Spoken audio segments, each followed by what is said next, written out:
Αυτή η κόλλα κάνει θαύματα εδώ. Ωραία. Μαζί με το ροκανίδι της ελιάς. Είναι τρομερό πάντως, ναι, όντως. Ναι. Πώς δεν φαίνεται τίποτα.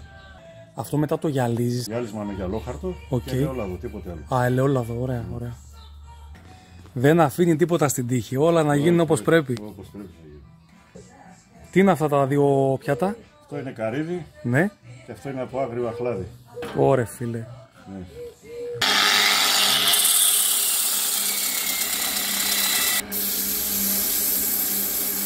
Αυτό θέλει λίγο ακόμα, θα το κάνουμε όταν το γυρίσει από την άλλη πλευρά. Είναι πολύ λίγο πάντως, φοβερό.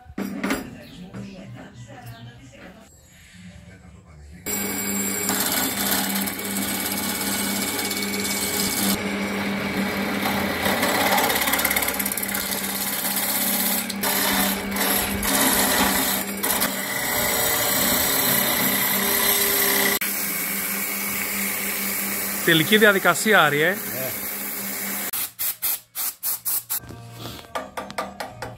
Δεν κολλάει, δεν φοβάσαι. Πολύ σκληρό, ρε φίλε. Ναι. Πέτρεψα με 180. Ναι. Τώρα πάμε με 220, μετά με 400 και μετά στο τέλος με 1000. Δεις πόσο μαλακό είναι. Ναι, όντως πολύ μαλακό. Πραγματικά είναι ηλίο, πραγματικά. Ελαιόλαδο σκέτο, το περνάς και... Μεταμορφώνεται η ελιά σε πιο ζωντανό οργανισμό. Τώρα θα ποτίσει μέσα το λαδάκι και θα τροποτινά θα κλείσει τους σπόρους. Είσαι μαστόρι, Αρίστο, είσαι μαστόρι. Έτοιμο το πιατάκι για το ξηροκάρπι μας. Είσαι ωραίος. Μπράβο, Αρίστο, φοβερή δουλειά.